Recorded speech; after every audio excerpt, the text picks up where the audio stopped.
오늘 하나님의 말씀은 두 곳입니다. 먼저 구약 스가랴 9장 9절 말씀, 그리고 요한복음 12장 12절에서 19절 말씀입니다.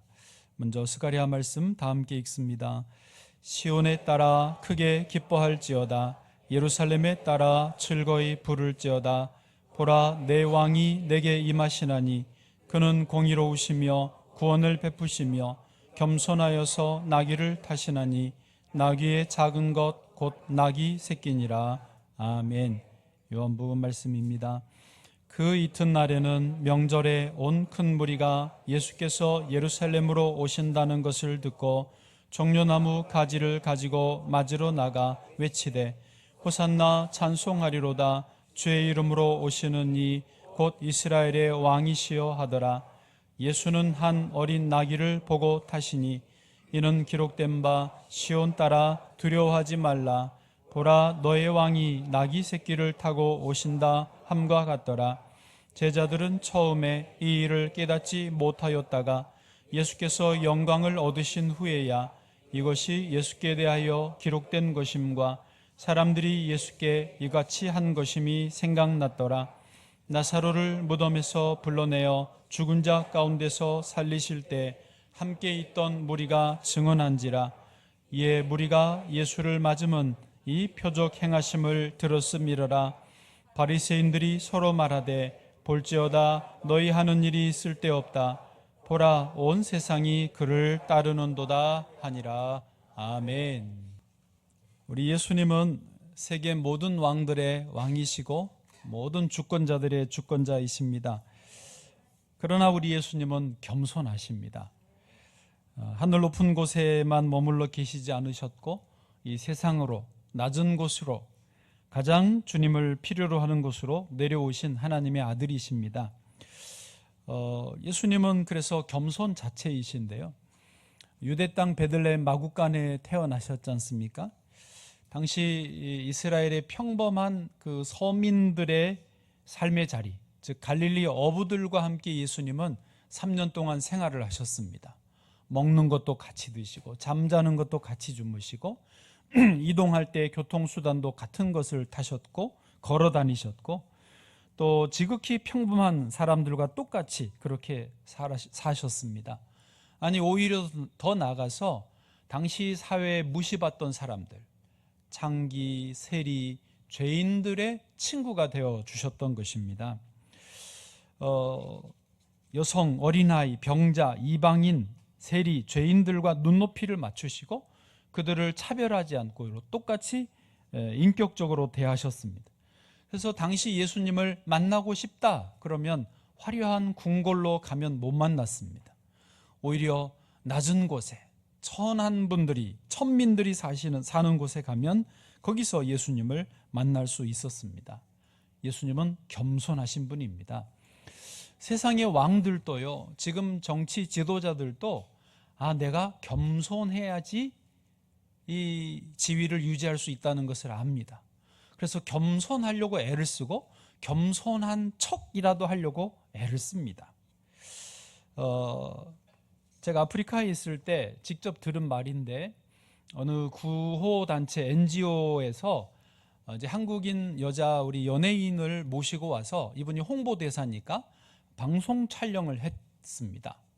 그런데 이 이제 여자 연예인이 아프리카 아이를 끌어안고 카메라가 돌아갈 때는 웃으면서 있다가 카메라만 꺼지면 더러운 쓰레기 버르듯이 탁 던져버렸다는 거예요. 그리고는 더러워, 그리고 손 씻고 그랬다는 말을 제가 직접 들었습니다. 저는 그분이 충분히 이해가 됩니다. 여러분 가보시면 알 거예요. 저도 아프리카에 3년을 있다 보니까 주일 아침이면 예를 들어 이렇게 항상 양복을 입고 어린 아이들을 제가 맞이했습니다. 한 집에 3명은 적은 거고요, 5명, 7명씩 낳습니다. 애들이 누나가 동생 없고 양쪽에 동생들 손 잡고 그렇게 4명, 5명이 교회로 옵니다. 저를 만나면 파스터리 하고 저에게 갓난아기가 안깁니다. 그러면 바로 여기에 양복에 코가 그냥 묻는 거죠. 주일 지나고 나면 여기가 아주 지저분해집니다. 그리고 그 안기지 않고 저의 손을 잡고 이제 좋아서 예배당에 들어간 아이들도 있습니다. 손을 잡으면 뭔가 끈적끈적한 게 항상 느낌이 항상 그렇습니다. 저도 모르게 어휴 그러면서 슬쩍 이렇게 애들 티 안 나게 닦은 적도 많습니다. 쉽지 않습니다. 우리가 겸손해야 된다, 똑같이 사람으로 인격적으로 돼야 된다 알지만 쉽지 않아요. 그러나 우리 예수님은 진실로 그 존재 자체가 겸손하신 분입니다. 제가 말씀 묵상하다가 기도하다가 그 예수님을 만나면 예수님이 너무 겸손하신 거예요. 아니 하나님이신데 그러지 않으셔도 되는데 너무 겸손하셔서 그 예수님의 겸손을 만나면 눈물이 납니다. 감동이 됩니다. 나도 모르게 나도 이렇게 주님 닮아야지, 겸손해야지 배우게 되는 것입니다. 오늘 말씀 잘 아시는 것처럼 예수님이 이제 십자가를 지시기 위해 예루살렘에 입성을 하시는 장면인데 수많은 사람이 몰려 나와서 종려나무 가지를 흔들고 열렬히 환영했습니다. 그래서 종려나무 흔들었다, 종려주일로 이렇게 오늘 그날을 기념하고 있습니다.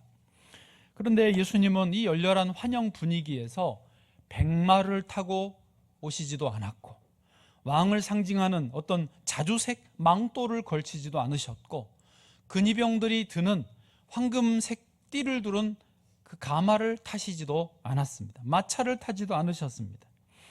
오히려 이런 열렬한 환영 분위기와는 안 맞는 분위기, 언밸런스하게 볼품없고 자그마한 한 마리의 낙이, 그래서 너무 작아서 낙이 새끼를 탔다라고 말씀하고 있습니다.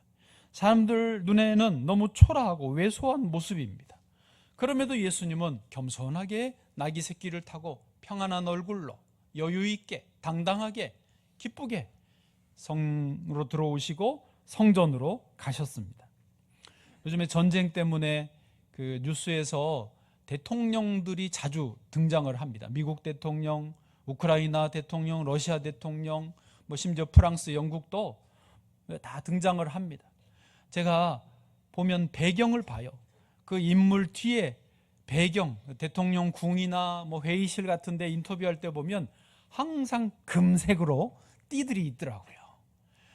그렇게 요즘 세상의 대통령 권력자들은 다 화려한데 우리 예수님은 나귀를 타고 입성하셨단 말이에요. 자, 그 이유가 궁금합니다. 오늘 그래서 첫 번째 질문이 왜 예수님은 작은 나귀를 타고 예루살렘에 입성하셨을까 하는 것입니다. 왜 백마나 황금 가마를 타지 않으셨을까 하는 것입니다. 일단 대답은 간단합니다.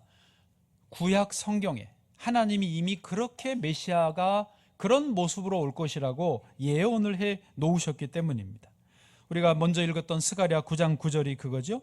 시온에 따라 크게 기뻐할지어다, 예루살렘에 따라 즐거이 부를지어다. 보라, 내 왕은 왕인데 너의 왕이 너에게 임하실 것이다.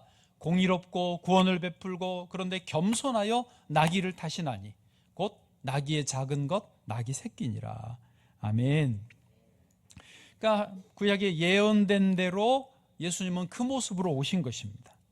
제자들도 예수님이 나귀를 타고 왜 이렇게 가시지? 왜 이렇게 언밸런스하지?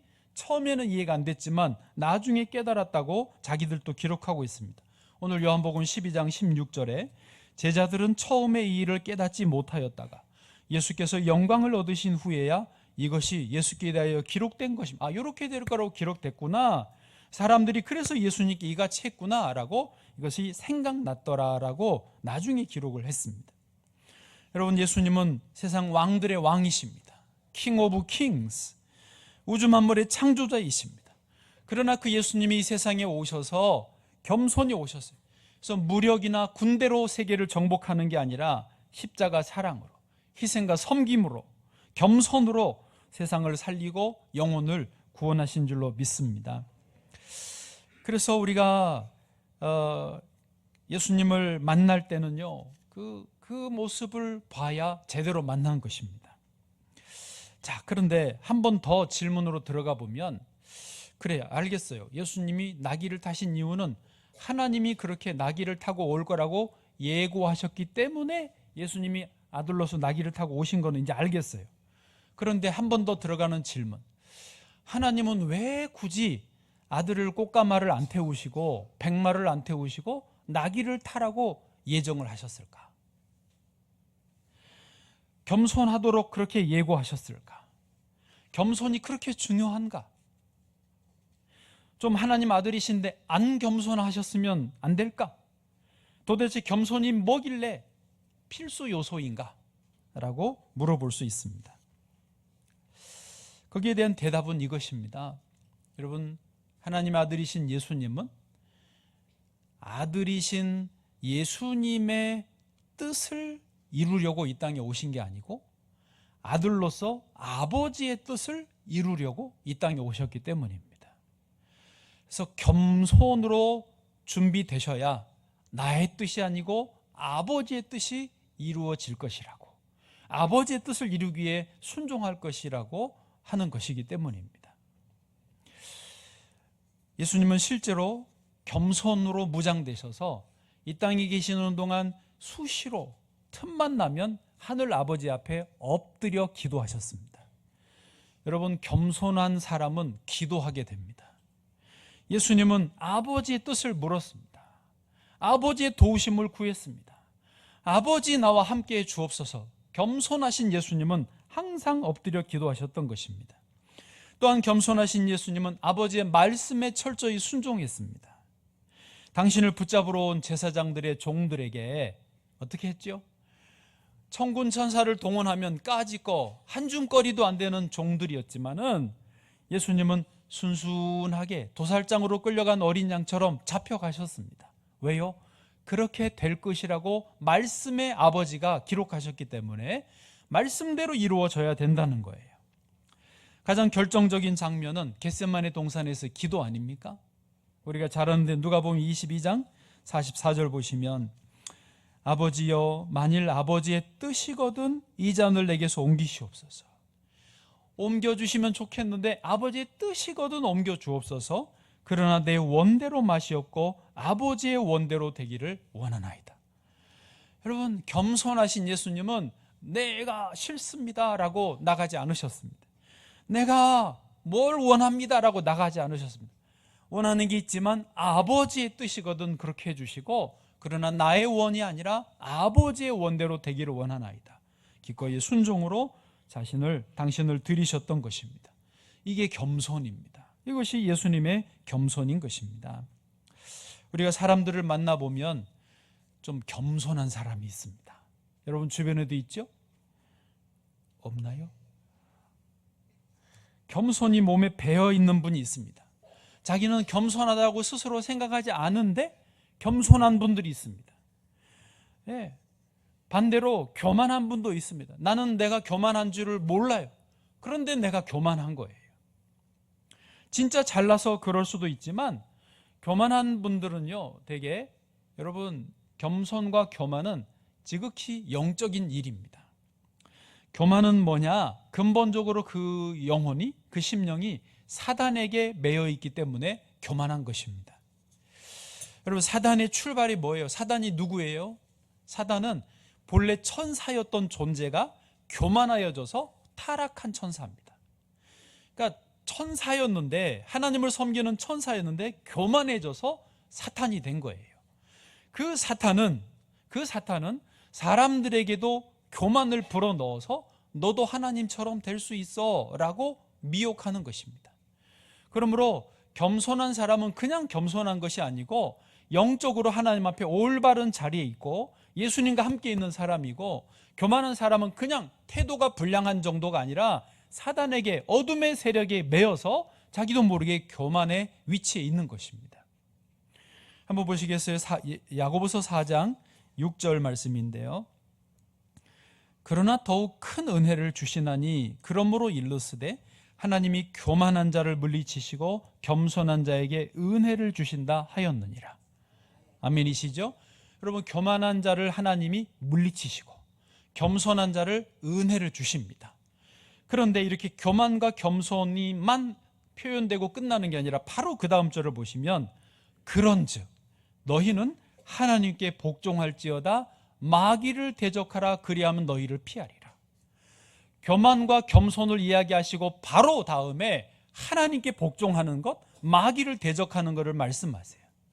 여러분, 교만과 겸손은 그걸로 끝나는 게 아니라는 말이에요. 교만은 마귀와 친구가 되는 거고, 겸손은 하나님께 복종하는 것을, 영적인 것이라는 것을 지금 이 말씀이 설명해 주고 있는 것입니다. 뉴스에 보면 요즘은 좀 그게 덜한데, 예전에 검사가 나 검사야 왜 나를 무시해 그래가지고 난동을 피운 일이 몇 번 있었습니다. 어떤 분은 회장님 아들이고 나 회장님 딸인데 비행기 돌려 그래가지고 땅콩 회항 사건도 있었습니다. 예, 그럴 수 있지요. 그냥 그럴 수 있지요 하고 넘어가지만, 분명히 그 속에는 사단에게, 마귀에게 순종하는 거예요. 그게 교만이 있었던 것입니다. 여러분, 교만이 자리 잡으면, 즉 사단이 자리를 잡으면 아무리 내가 겸손한 척 하려고 해도 안 됩니다. 척하는 하지만 아닌 거예요. 다 싫어합니다. 교만한 사람을 누가 좋아하겠습니까? 그러나 주님을, 예수님을 마음의 주인으로 모신 사람은 내가 굳이 그러지 않아도 겸손이 저절로 찾아옵니다. 내가 저절로 진정한 겸손이 되면서 사람들이 나를 좋아해 주고 함께 하기를 원하고 하는 일이 저절로 주 안에서 복을 받게 되는 줄로 믿습니다. 그래서요, 두 번째로 넘어가셔서 겸손한 자에게는 은혜를 부어주시는 하나님이십니다. 할렐루야. 여러분, 하나님은 겸손한 자, 겸손한 자는 아까 뭐예요? 하나님께 순종하는 사람, 하나님께 복종하는 사람은 겸손할 수밖에 없고 그에게는 저절로 은혜가 임하는 것입니다. 여러분, 일이 잘 풀리지 않습니까? 겸손해 보십시오. 저절로 일이 실마리가 잡히고 좋은 열매들이 맺혀질 줄로 믿습니다. 그런 의미에서 우리는 내가 무엇을 추구해야 되겠느냐, 누구와 내가 하나가 되어야 되겠느냐를 잘 정해야 됩니다. 사람마다 요즘에 다 돈을 좋아합니다. 난 돈 좀 많이 벌어봤으면 좋겠다. 돈을 쫓아갑니다. 여러분, 돈 많이 벌어서 뭐 하시게요? 그 다음이 뭐냐고요? 그 다음 목적이 분명해야 됩니다. 난 그냥 건강하면 좋겠다. 건강을 추구합니다. 그리고 건강해서 뭐 하시게요? 교도소 가면 죄송합니다, 건강하신 분들 많습니다. 네. 건강해서 뭐 할 거냐가 중요한 거예요. 우리가 가장 좋은, 나와 하나 되기 원하는 분은 예수님이어야 될 줄로 믿습니다. 예수님과 함께하면 저절로 겸손하게 되고 저절로 행복이 찾아오고 기쁨과 은혜가 찾아오는 줄로 믿습니다. 그래서요, 여러분, 부모님이 없으면 고아하듯이 우리가 예수님을 잃어버리면 고아예요. 하나님이 없으면 우리는 이 땅이 고아입니다. 고아는 의식주를 스스로 해결해야 됩니다. 문제가 있어도 상담할 사람이 마땅치 않습니다. 엄마가 막 잔소리해줘도 잔소리가 싫지만 나도 모르게 그래, 그 잔소리가 엄마의 사랑이구나, 그러면서 우리는 살아가는 것입니다. 여러분, 하나님 없으면 자유로울 것 같지만 고아입니다. 그처럼 불쌍한 게 없습니다. 만왕의 왕이신 예수님을 모시고 살아갈 때 우리는 가장 부요한 자입니다. 가장 행복한 사람입니다. 여러분, 세상에 재벌들, 부자들 고민 없을 것 같습니까? 걱정 없을 것 같습니까? 걱정이 더 많습니다. 신년사, 매년 신년사 할 때마다 회장님들의 말은 올해가 위기다라고. 진짜 그분들은 위기밖에 안 보이나 봐요. 위기라고 말합니다. 그러나 예수님을 모신 사람은 부자보다 평안하고 재벌이 부럽지 않고 아무 염려 없게 살아가게 될 줄로 믿습니다. 옛날 우리나라에 그 몽골이 쳐들어와서 왕이 저 강화도로 피난을 한 적도 있습니다. 그리고 왕이 피난을 하면 왕은 일단 살죠. 왕이 살아있어야 나라가 사니까 그렇게 피난을 했습니다. 그런데 그동안에 백성들은 어떻게 됐죠? 수많은 백성들이 남자고 여자고 아이들, 여자아이들까지 다 끌려갔습니다. 수천 명이, 수만 명이. 왕이 도망가 있으니 백성들이 아주 삶이 피폐해지고 노예가 되어버리고 말았습니다. 여러분, 우리의 왕이신 예수님이 없으면 우리는 사단의 노예가 되는 것입니다. 예수님이 우리의 왕이시면, 영원히 모든 왕들의 왕이신 예수님이 나의 주인이시므로 사단이 우리를 함부로 장난을 치지 못하는 것입니다. 미안하지만 대통령도 임기가 5년입니다. 5년이면 끝나요. 5년 맞죠? 4년 아니고 난 항상 헷갈려. 끝나요. 그 임기가 영원하지 않습니다. 그러나 우리의 왕이신 예수님은 영원히 우리의 왕이시고 영원히 우리의 대통령이시고 영원히 우리의 주인이 되신 줄로 믿습니다. 그러므로 예수님을 주인으로 모시고 예수님을 자랑하고 예수님 믿고 구원받은 것을 가장 기뻐하시기를 축복합니다. 슬픈 마음 있는 사람 예수 이름 믿으면 영원토록 변함없는 기쁜 마음 얻으리.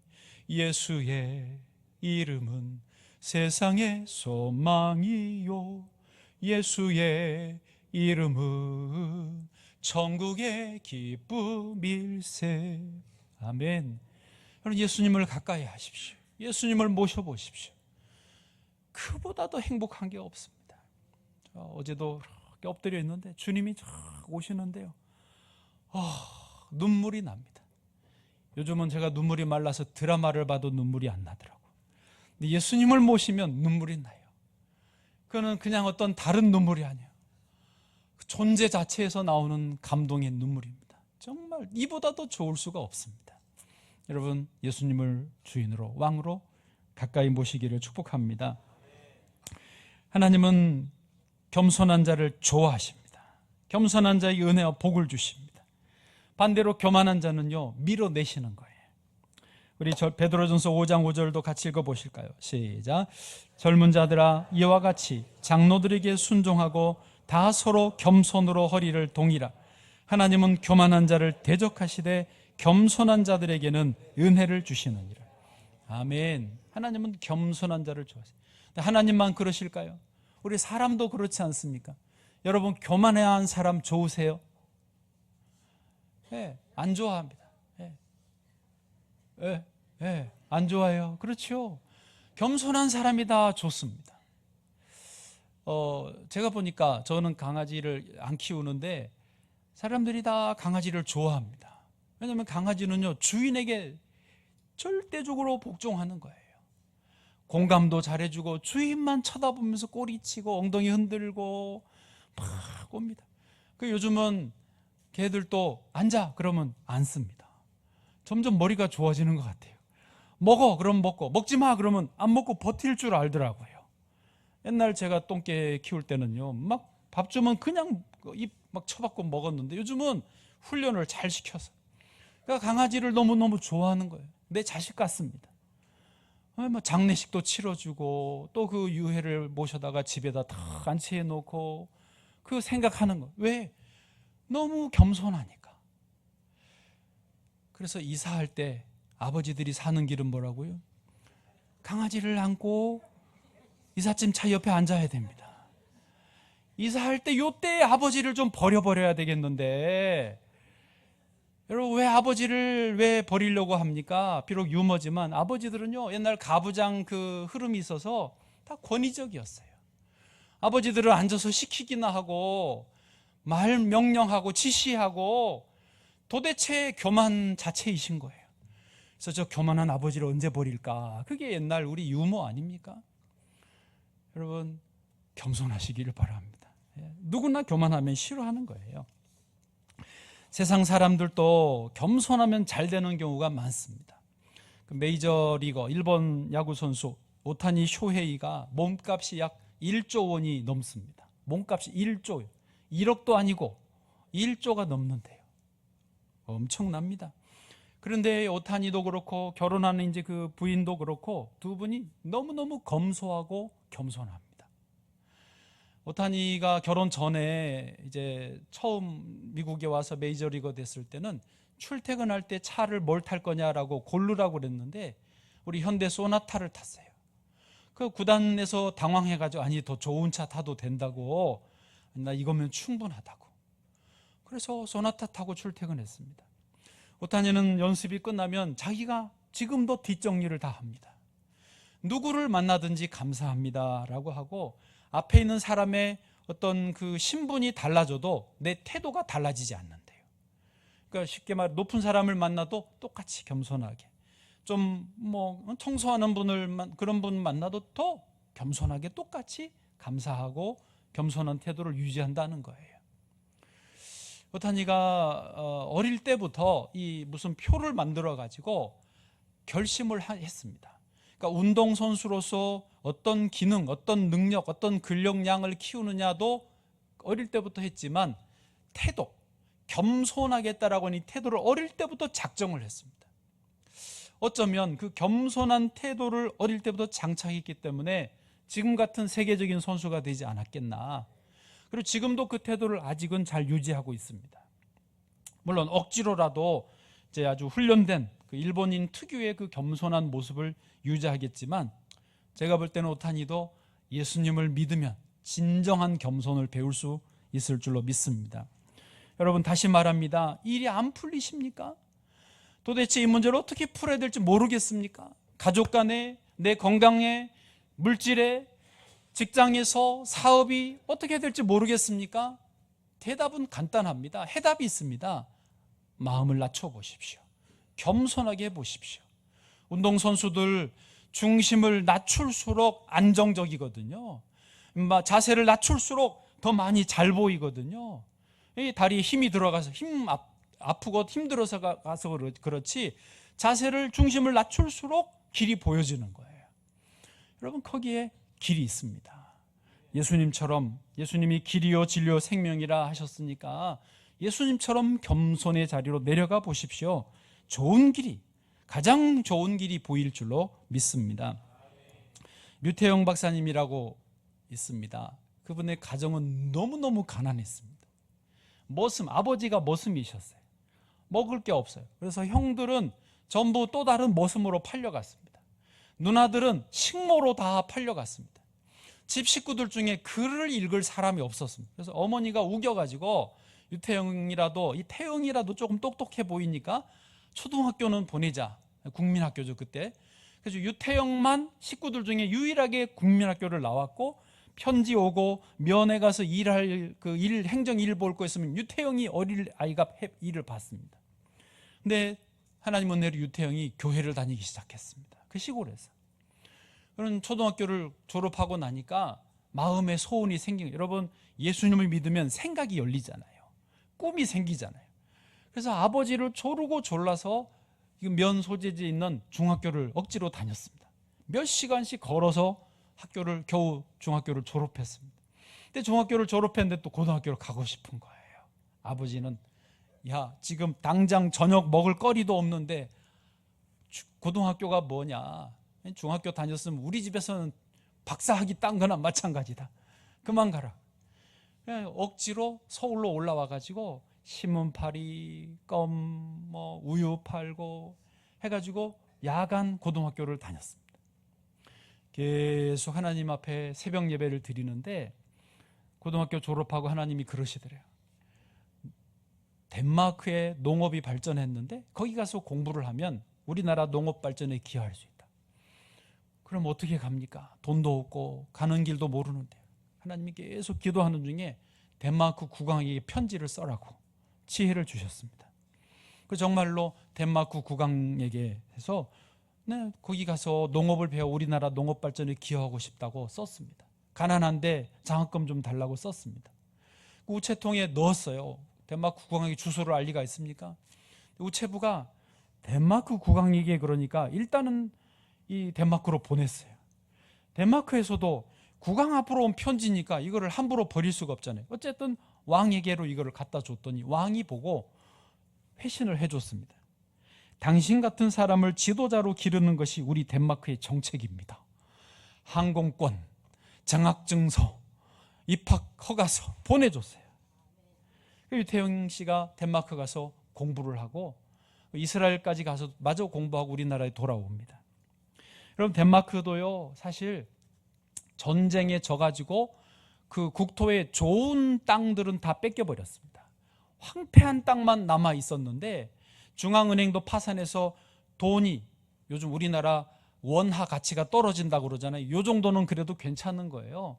그때 덴마크의 화폐는 완전히 휴지 조각이 돼버렸습니다. 은행이 파산했으니까. 그럴 때 그룬투비 목사님이 3애 운동을 펼칩니다. 하늘을 사랑하고 땅을 사랑하고 사람을 사랑하자. 하늘은 하나님, 땅은 자연, 농업, 그리고 사람은 이웃을 사랑하는 3애 운동을 펼쳐서 신앙으로 이것을 극복했던 것이죠. 유태영 박사님이 가서 그것을 배운 거예요. 자기도 크리스찬이고. 그래서 우리나라에 와서 새마을 운동을 일으켜서, 우리나라가요, 그 산업화와 함께 새마을 운동이 같이 일어나면서 선진국이 되고 이만큼 3만불 4만불 시대를 맞이하게 된 줄로 믿습니다. 그렇습니다. 겸손은요, 이렇게 좋은 거예요. 복된 거예요. 내가 고생 안 하고 싶다, 너무 그러시지 마세요. 겸손하면 좋은 일이 있을 줄로 믿습니다. 사단에게 속지 마십시오. 지금도 사단은 에덴 동산에서 뱀이 하와를 유혹했듯이 너 하나님처럼 될 수 있어, 그 게임에 넘어가면 교만해서 지금은 잘난 것 같지만 지내보면 망하는 것입니다. 그러나 예수님과 함께 겸손하게 나아가면 주님이 계속 이상하게 엘리베이터를 탄 것처럼 삶이 좋아지고 형편이 좋아지고 기쁨이 넘쳐나고 행복하는 인생이 될 줄로 믿습니다. 자, 마지막으로 정리를 하면서요, 겸손의 목적이 뭐냐? 우리 겸손한데 겸손의 목적은 있습니다. 하나님의 뜻을 성취하는 것입니다. 여러분, 예수님이 종려주일에 나귀 새끼를 타고 겸손하게 예루살렘에 입성하셨지 않습니까? 겸손한 왕으로 오셨는데 왜 겸손히 오셨느냐? 목적이 분명했습니다. 그것은 하나님의 뜻을 성취하기 위해서예요. 예수님은 예루살렘에 입성하셨지만 어디를 바라보셨습니까? 골고다 언덕을 바라보셨습니다. 십자가를 내가 지는 것, 모든 인류의 죄를 대신해서 내가 십자가의 죄값을 치르고 내가 대신 죽는 것, 그것이 예수님의 겸손의 목적이셨습니다. 주님은 우리에게도 겸손한 자에게 은혜를 주신다 하지만 그 목적을 분명히 하라고 하십니다. 여러분, 우리 삶에도 목적이 있어야 되지 않겠습니까? 아까 돈 많이 버는 게 목적이신 분 계세요? 돈 많이 벌어서 뭐 하시겠습니까? 난 편안하게 좀 여유 있게 풍요롭게 살고 싶어요. 여유롭게 풍요롭게 그렇게 살아서 뭐 하시게요? 여러분, 거기까지면 동물과 다를 바가 없습니다. 동물도요, 자기 배부르고 편안하면 그게 최고입니다. 인간이 배부르고 편안한 것이 최고라면 동물과 다를 바가 뭐가 있습니까? 그건 아니죠. 인간으로서, 하나님 형상인 존재로서 더 하나님 수준에 맞는, 인간의 수준에 맞는 목표가 있어야지요. 성경은 분명하게 우리에게 목적을 알려줍니다. 고린도전서 10장 31절입니다. 시작. 그런즉 너희가 먹든지 마시든지 무엇을 하든지 다 하나님의 영광을 위하여 하라. 아멘. 예수를 믿고 하나님 자녀가 되었다면 하나님 영광을 위하여 살아야 된다는 것이죠. 사람이 성인이 되면, 성인이 됐다는 것은 뭐예요? 자기에게 주어진 책임을 잘 감당한다는 것입니다. 우리가 예수님 믿고 구원을 얻었다면, 이 영원한 생명을 얻었고 이 변치 않는 축복을 얻었다면 우리도 책임을 질 게 있습니다. 성경에서 예수님은 우리에게 분명하게 명령하십니다. 하나님 영광을 위하여 하는데 그것은 복음을, 이 구원의 복음을 사람들에게 전파하는 것이 우리의 책임이라고 말씀하고 있습니다. 저는 나병 환자들이 이런 일이 있었습니다. 열왕기하 7장 9절에 보시면 나병 환자들이 그 친구에게 서로 말하되 우리가 이렇게 해서는 아니 되겠도다. 오늘은 아름다운 소식이 있는 날이거늘 했습니다. 이 나병 환자들은 지금 어디 있냐면요, 사마리아 성 바로 밑에, 옆에 성 밖에 있었습니다. 사마리아 성은 시리아 군대에게 그 아람 군대에게 포위돼 가지고 먹을 게 없이 다 굶어 죽어가고 있었습니다. 근데 나병 환자들이 밖에 살았으니까 이 아람 군대 진영에 뭐라도 얻어먹을 게 있나고 밤에 가봤어요. 아침에, 밤에 하여튼 가봤어요. 언젠지 헷갈려. 가봤어. 근데 보니까 군대가 다 도망가 버리고 먹을 것만 남겨져 있는 거예요. 사마리아 성 사람들은 굶어 죽고 있는데 여기 먹을 게 넘쳐나는 거죠. 그 중간에 나병 환자들이 있었던 거예요. 그래서 오늘은 이 아름다운 소식이 있는 날, 저쪽에 먹을 게 많다, 이 소식이 있는 날이거늘 우리가 침묵하고 있도다. 만일 밝은 아침까지 기다리면 벌이 우리에게 미칠지니 이제 지금 이 저녁에라도 왕궁에 가서 알리자라고 하는 말입니다. 여러분, 그렇습니다. 우리는 하나님 앞에 구원을 받은 주의 백성들입니다. 그리고 그리스도인으로서 이제 책임이 있습니다. 목적이 분명히 있습니다. 그것은 뭐라고요? 복음을 증거하는 것입니다. 잃어버린 영혼을 위해서 굶어 죽고 죄에 얽매여서 죄의 사단의 노예가 돼서 살고 있는 그 영혼들에게 복음을 전하는 책임과 사명이 우리에게 있는 것입니다. 그리고 그 사명을 잘 감당하는 것이 하나님께 영광을 돌리는 삶인 줄로 믿습니다. 그렇습니다. 여러분, 예수님을 믿는 것보다 더 좋은 것은 없습니다. 예수님을 전하는 것보다 더 좋은 것은 없습니다. 어제도 노방전도를 저 오거리 예전 야채가게 앞에서 권사님들, 집사님들, 어린아이들이 하는데요, 제가 이제 들은 말이 그겁니다. 전도하는 게 제일 즐겁대요. 복음을 전하고 전도하는 것이 가장 행복하대요. 그게 내 영혼이 즐거워하는 일이라는 것을 스스로 느끼는 것입니다. 여러분, TV 아침 드라마 보고 막장 드라마 보고 욕하고 앉아 계시지 말고 공연히 성질 버리지 마시고 겸손하신 왕 예수님을 내 안에 모시고 예수님을 증거하는 일에 저와 여러분이 쓰임받기를 주의 이름으로 축복합니다.